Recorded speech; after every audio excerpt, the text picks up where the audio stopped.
Welcome, everybody. This is the 2020-2021 March Parent Assembly. I'll be presenting this overview as a recorded PowerPoint. So if people miss it, no worries. We'll have it ready for them and recorded. Immediately following this PowerPoint presentation is a live question and answer. So if you have questions, you need some answers, let's just hold them to the end and we'll be happy to answer them for you. Without a doubt, this year has had its struggles. Our entire community faced challenges it had never faced before, and many of these challenges were unique to the individual or family, to the student or the teacher. We survived, we stubbornly move forward, and we resist with determination and fortitude to see this pandemic through to its end. And much of what I'm going to talk about today, that forward momentum, that resiliency, is built upon the action and support of our collective community. Now, as many of you know, we organize our plans, our school plans, our forward momentum around very specific areas of focus. Even with the majority of this year being centered on dealing and managing the pandemic, our goal areas are the same.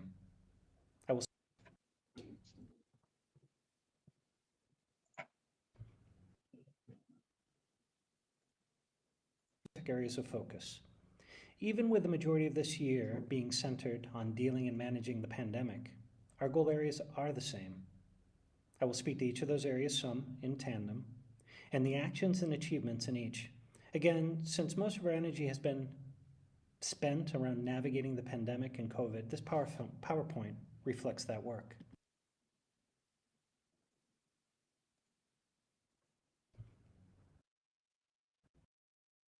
Our first area is curriculum and instruction. COVID and the respective quarantines and changes to practice came on quickly, and we had to pivot without much preparation or practice to address what lay ahead. Despite those challenges, we moved smoothly, or as smoothly as we could. We adapted our practice and evolved our lesson delivery. Since most of the world was in the same boat as us, there was a great pool of evolving literature and guidance. What we put in place, we built solidly upon the tenets of that research and related best practice. This gave teachers a foundation with some direction so they could hone and refine as the professionals they are on how to best deliver their lessons. As I imagine, you intimately understand from the perspective you hold at home that technology has had its challenges too. At the onset of the school's technology, its infrastructure wasn't ready.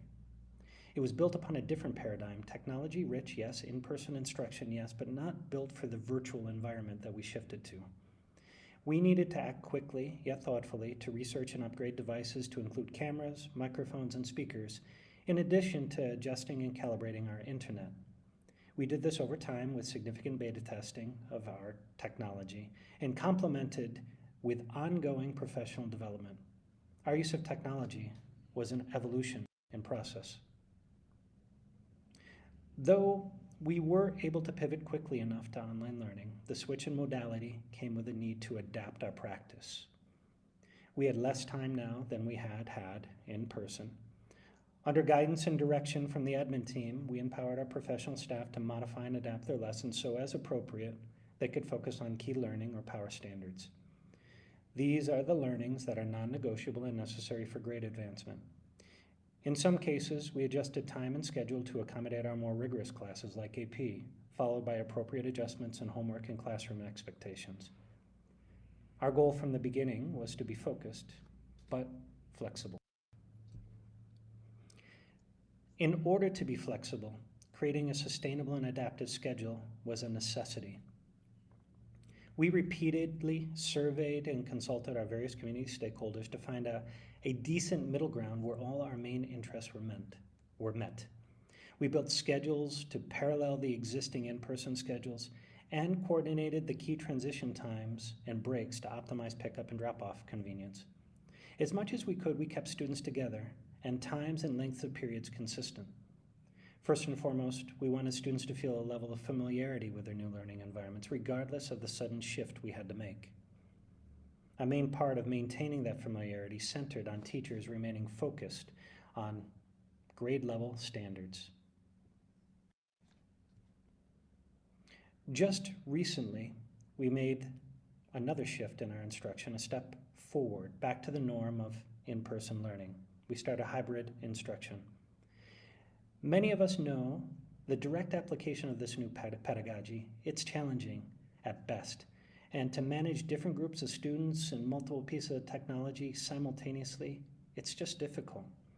However, despite that, we recognize that for many of our students, there is a social emotional need that being present on campus fulfills.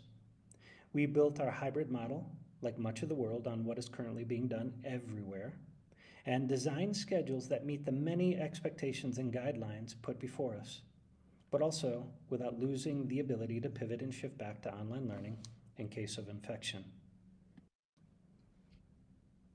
One area that took a deep cut that we weren't able to recuperate was the school's ability to offer after-school or co-curricular activities. We were simply forbidden to do so. But honestly, that didn't hold us back from thinking outside the box. It was a challenge we wanted to overcome, and perhaps with a bit of hard work and luck, set a new tradition. Several staff members nurtured ideas of virtual events centered on STEAM, music and art, for example, to help fill the void. And that void where we had seemed like a never-ending list of intercollegial events. ASA conceived of the events and co-sponsored 3, involving 5 schools and over 250 student participants. What we pulled off with some will, passion, and partnership was simply amazing. Our intention is to carry forward these partnerships in the future. And as you can see on the slide, we co-sponsored RoboHack, a STEAM event, Music for All, a music event, and Art Without Borders, an art event. Our next school priority area is facility stewardship, and within that, a focus on health and safety. And this played a big role as we moved through this pandemic. In order to get ready for hybrid instruction, we needed to make significant enhancements to the campus. Many schools around the world were following suit, guided by CDC and WHO and their local ministries, on how to make schools as safe as possible for students to return. We added over 34 hand washing stations, over 100 air purification units, and these are on all the rooms, and installed mosquito netting, provide plexiglass shielding for teachers, all with the intent to mitigate the spread of COVID to the best of our ability. To keep our community safe, the board and the school spared no cost. And since there was a significant change made to campus, and with those changes came new learnings around processes and practices, we added 2 compliance officers to ensure that every rule, every piece of safety equipment, every child, teacher, and parent followed the expectation. Complementing the health and safety, the physical plant changes on campus, we needed to fundamentally change our practice and revise all of our protocols and processes, often from scratch. We built a series of steps and guidelines on how to operate without compromising either health or safety. We now have a full complement of protocols to address everyday needs. And as things come up that are covered, or that are not covered, we create new processes and protocols. Some of our procedures required additional cleaning staff to deep clean rooms or our frequently used areas, as well as create a reporting and tracking mechanism to closely watch our COVID case count in school. That we've been sending out recently in the last couple of weeks.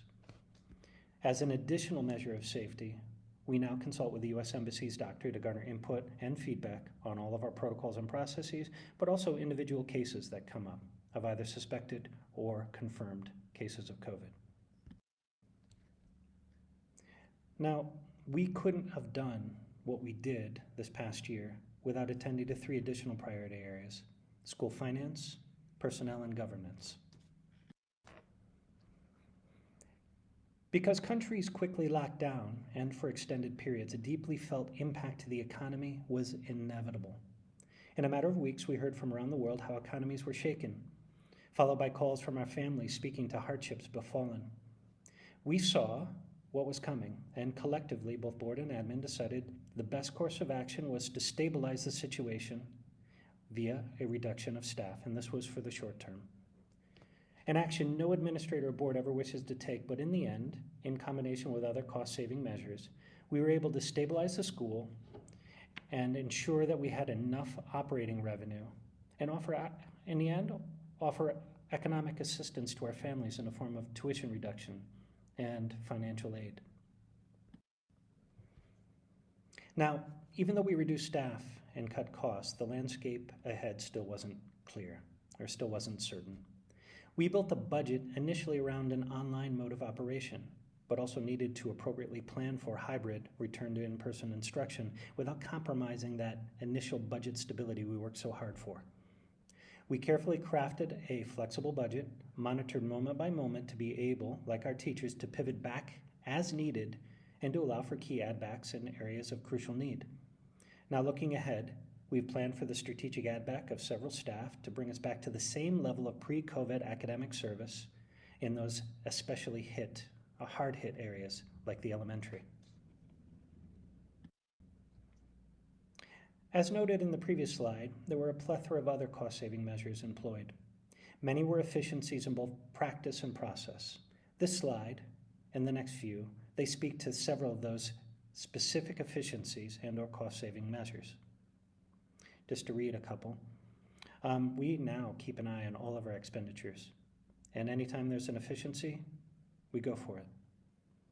We revamped our verification of utility consumption, our water, our electricity, to avoid electricity and water cost surcharges and to have them only charge us when we're using it. And then I said this earlier, we adjusted our internet to really meet our need. We just don't have blanket coverage, we have very specific internet coverage. Additionally, we reduced some staff in the business and operations office. We optimized our housing and travel arrangements made with our expatriate staff. We updated our contracts. We rearranged and reworked our schedule with our suppliers. I mean, these are amongst several things that we did. Now, this part of the presentation is a specific report by the Finance Committee. And this is a report that we give mid-year, kind of speaking to where we are with our budget. Now, as you can see by the slide, budget execution from July to February. Income, 4.9 million, expenses, 3.6. So we're in good shape. And you can see below that the cash, investment, and reserves of 3.7, how they're broken up. One area where we've had a particular challenge, of course, is we have some pending tuition. Much of that is from parents that have requested some tuition assistance or economic support in paying throughout the year. And we have a breakdown below.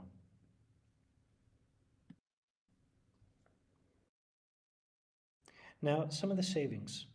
To reduce the contagion, several school events were canceled. We minimized or took online to avoid gatherings. Savings were also achieved in general operation items such as electricity, water, photocopying. I spoke to that earlier. These savings were duly assessed when preparing this year's budget. So it was an opportunity to look at everything carefully and then reassess need. Some additional costs for this year is we had higher health and safety, cleaning needs, sanitation needs, infection testing. And also we made significant investments in classroom technology. And as we said earlier, hand washing stations and HEPA filters. Income, and this is one area that we are lucky with. We did not have a net reduction of enrollment.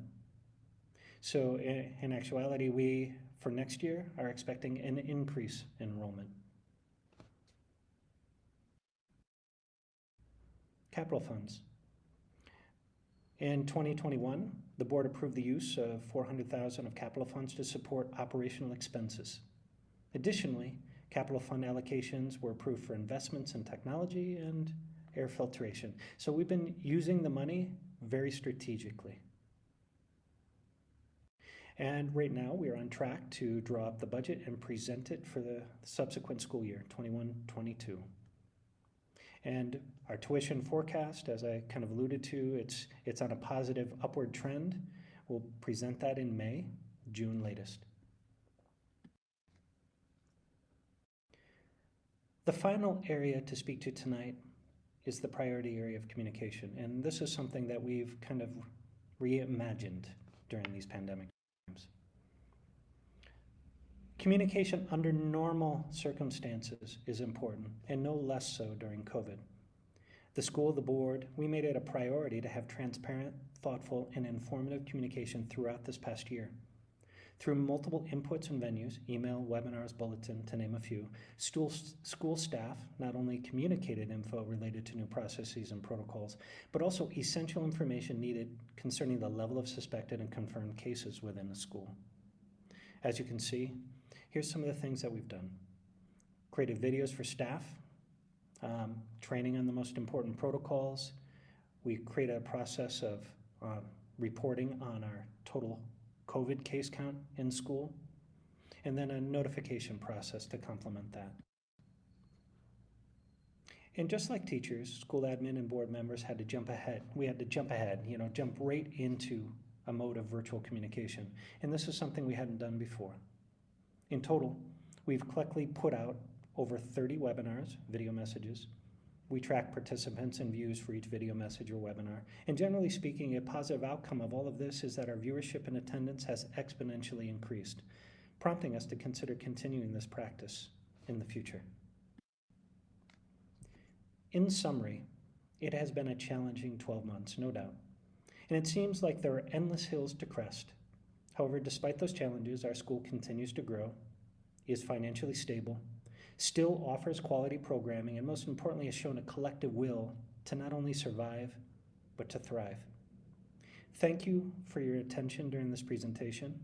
We will now enter into the question and answer phase of the parent assembly.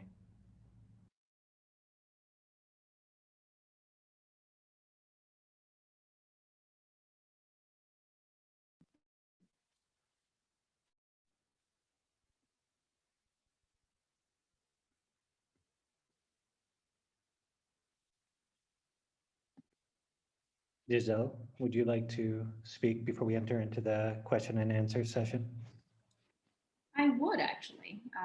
And I would like, first of all, to thank you all for coming. It's really important for us as a community to come together and to, beyond just the little day-to-day updates that we see in chats, it's important to have a little bit of a more formal idea of what we've been doing a little bit off stage. So thank you. Good evening, parents, teachers, and other members of the ASA community. Thank you for joining us tonight for our assembly and an opportunity for us as the ASA board and administrators to let you know what's been happening at our school. When we last updated you at the end of August, we mentioned that we would continue to monitor how local and international governments and other entities were managing different aspects of this pandemic, not only health and safety, but also educational. As you can imagine, it was a lot of information to manage, but our Director General, administrators, and staff distilled the best from diverse sources, consulted experts, and designed our hybrid program, which received the MEC's approval to launch starting March 2nd. I want to take a moment to express our gratitude to all of our teachers and administrators for working so diligently and tirelessly. Having to simultaneously keep students in the classroom and on the other side of the computer screen engaged and learning while facing all sorts of technical challenges is nothing short of heroic. I also want to thank you, the parents, for supporting our students and teachers in distance learning and in this new hybrid model. We know that the logistics have not been easy, and we appreciate your patience and can-do attitude. And finally, a huge thank you to our students who have been admirable in their flexibility and resiliency. They really are an example for all of us. While most of our efforts over the last 6 months have been focused on achieving and managing the hybrid model, we have also made progress in other areas that are not COVID related. Our policy committee has continued updating and improving our ASA policies to be better aligned with local legal requirements and international best practices. Our business office and finance committee have continued to streamline processes to optimize our day-to-day operations and secure the school's financial stability. And our buildings and grounds committee has been working actively to meet our health and safety needs during this global pandemic as well as managing our facilities to make sure that we have a great campus for our students and teachers to return to. In the months ahead, the ASA Board, Director General, and staff will continue to work to improve the hybrid model, keeping as our foremost priority our students' education and well-being, as well as that of our teachers and community. We know that there are many challenges to come, but we feel confident that with hard work, dedication, and our ASA community's support, there is nothing that we can't achieve. Thank you. And now, for those members of our community who are Spanish speaking, buenas tardes, padres, maestros y otros miembros de la comunidad del ASA. Muchas gracias por participar de nuestra asamblea, una oportunidad para que el Consejo y la Administración les informe de las novedades del colegio. En nuestra asamblea de agosto mencionamos que seguiríamos de cerca las decisiones tomadas por autoridades locales e internacionales en cuanto al manejo de esta pandemia, así también como las de otros entes relacionados con respecto a temas no solo de bioseguridad, sino también educativos. Como se podrán imaginar, hay mucha información, pero nuestros directores destilaron lo mejor de ella y consultaron con expertos en diversas áreas para llegar a nuestro programa de enseñanza híbrida, que fue aprobado por el MEC a partir del 2 de marzo. Quiero aprovechar la ocasión para agradecer a nuestros maestros, directores y administradores por trabajar incansable y diligentemente. Tener que simultáneamente asegurar que los alumnos, tanto en el aula como los que están del otro lado de la pantalla, estén atentos y aprendiendo mientras enfrentan todo tipo de desafíos tecnológicos es realmente heroico. También quiero agradecer a ustedes, los padres, por apoyar a nuestros alumnos y maestros, tanto en el aprendizaje a distancia como en esta nueva modalidad híbrida. Sabemos que la logística no ha sido fácil y apreciamos su paciencia y colaboración. Y finalmente, muchas gracias por sobre todo a nuestros alumnos, que son admirables en su flexibilidad y capacidad de adaptación. Realmente son todo un ejemplo. Mientras la mayoría de nuestros esfuerzos en los últimos 6 meses se han concentrado en diseñar e implementar el modelo híbrido, también hemos logrado avanzar en otras áreas no relacionadas al COVID. Nuestro comité de políticas ha continuado actualizando nuestro manual de políticas para asegurar que esté alineado con las leyes nacionales y también con los mejores procedimientos internacionales. La oficina administrativa y el comité de finanzas siguen trabajando en optimizar los procesos de operaciones diarias y asegurar la estabilidad financiera de nuestra institución. Y finalmente, nuestro comité de construcciones ha trabajado constantemente para cumplir con nuestros requerimientos de bioseguridad durante la pandemia y también para mantener y mejorar nuestro campus para que los alumnos y profesores lo puedan disfrutar en su regreso a clases presenciales. En los próximos meses, el Consejo Directivo, el Director General y todo el staff de ASA continuará trabajando para mejorar nuestro modelo de aprendizaje híbrido. Mantendremos como prioridad la educación de nuestros hijos, así también como su bienestar y el de nuestros maestros y nuestra comunidad. Sabemos que habrán muchos desafíos en el camino, pero tenemos confianza que con trabajo, dedicación y el apoyo de nuestra comunidad ASA, no hay nada que no podamos lograr. Muchas gracias. So I think. Thank you, Giselle. Thank you. I think now if we can open the floor for questions.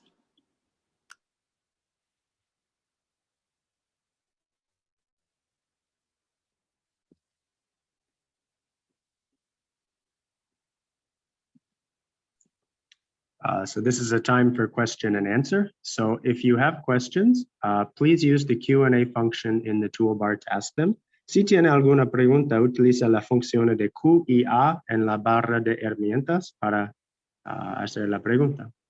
So again, this is a time for question and answer. So if you have some questions, please use the Q&A function in the toolbar to ask them. Again, this presentation is being recorded and will be shared out in both English and Spanish on the school's website after this.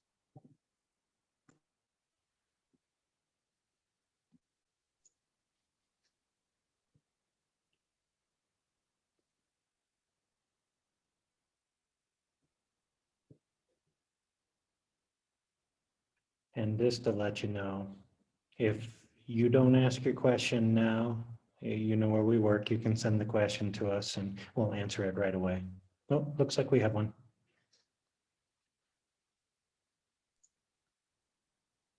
This one is for you, Chris. It says, my daughter is a senior and nobody has yet indicated how to fulfill her community service requirement. Okay. What I'll do is I'll speak to the high school principal and the person that's in charge of community service, and we'll get something out to you immediately to the entire high school student body. Can you translate that for me, Giselle, please? Va a hablar con el director de secundaria para que alguien te haga llegar la información en la rapidez posible para tener la información a mano.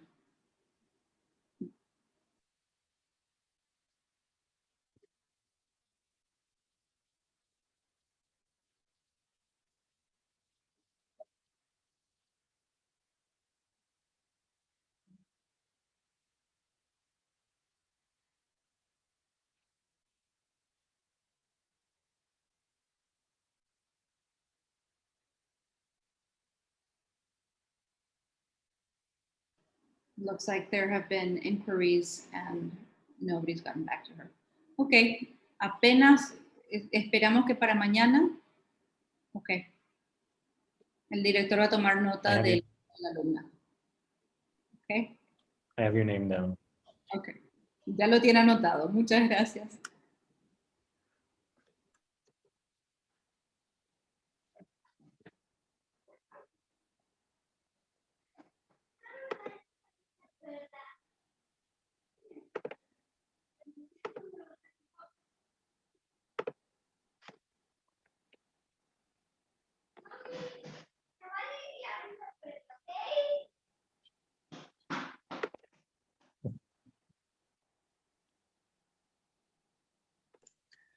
There are no open questions at this point. Again, if you have a question, please use the Q&A button in the toolbar to ask them. The Director General and the President of the Board are here to answer the questions. Si tiene alguna pregunta, por favor, utilice la función de QIA en la barra de herramientas para hacerlas. El Director General y el Presidente del Board, ¿cómo se dice? La mesa, no sé. Consejo está acá para responderlos. So there are no open questions at this point, so this is a perfect opportunity to ask your questions, or we will conclude the parent webinar for this evening. I believe there's no other remaining presentations to be had. Is that correct, Mrs. Britos? That is correct, but it looks like we just got a couple of questions. How did the teachers assess the first couple of weeks of face-to-face and hybrid learning? Is a question I think Chris can answer. So we haven't formally surveyed the teachers yet, and we will, but I can tell you anecdotally, there's been quite a few challenges. We've been working through them one by one, piece by piece. But also, I think, and this is something that I think we should share with the community, we also had a board coffee with the teachers, or rather a town hall with the teachers. And there's a lot of teachers that were very excited to be back in presential. I think it's a little bit of a letdown, I think, for students and for teachers, because we all want more out of hybrid, that unfortunately hybrid is not designed by its very nature to fulfill 100%. But I know that my kids' teachers are very excited to have kids in the classroom again. Yeah, it's fundamentally a mixed bag, and it kind of depends on who you speak to, but there's been good days and challenges, and it is kind of a bit of a roller coaster. But what I can see consistently is that people are calibrating and trying to figure it out. We have professionals in the classroom, and we have dedicated folks that really want to make it work. No, absolutely. Now, the question below. Yeah, go ahead. Are there any plans or thoughts about next year? Yeah, lots, lots. And what we're trying to do is remain as flexible as possible, because sometimes the data points, the information we're getting can change from the MEC, for example, from day to day. So our hope is that we can continuously take steps closer to in-person instruction. And as things come up, adjust our practice either back or forward with as minimal disruption as possible.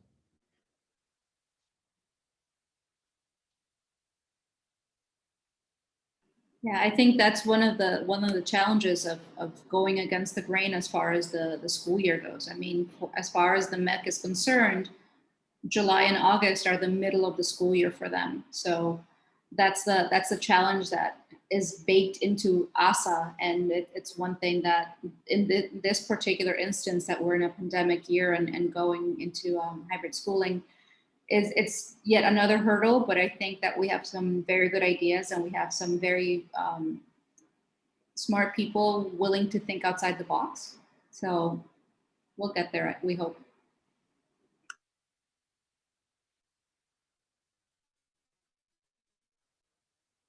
La pregunta era si qué teníamos pensado para el año que viene. Y tenemos muchas esperanzas y muchos planes para el próximo año académico, pero debido a que para el MEC y para la mayoría de las escuelas de Paraguay es la mitad del año lectivo, entonces es un desafío adicional para nosotros como ASA ir contra la corriente, pero tenemos mucha esperanza de que hay gente muy capaz y muy dedicada que vamos a poder seguir avanzando y, como dijo el director, ir agregando y ampliando nuestro programa híbrido para ofrecer más a los alumnos y a los profesores.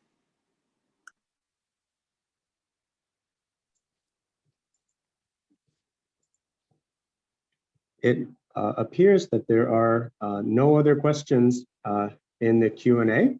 So if appropriate, I think we'll turn to the Director General and the President of the Board for closing statements. Okay. Again, I wish to thank everybody for attending tonight's webinar. And if your question wasn't answered here, or you haven't formulated your question yet, feel free to email them to me, to your division head, and we'll get responses to you as quickly as possible. And Maria, I have your name down, so you'll get a response. So again, thank you for attending tonight. Muchas gracias a todos por participar. Cualquier duda o consulta, por favor, no duden en avisar o escribir al director, o también hay un contacto para el board que son consultas@asa.edu.py. Estamos siempre dispuestos y felices de escuchar de miembros de nuestra comunidad. Okay, thank you all very, very much. Please don't hesitate to reach out to either the DG or to the board via the board email, which is consultas, right, at asa.edu.py. Yes. Have a good night, everybody. Thank you. Thank you.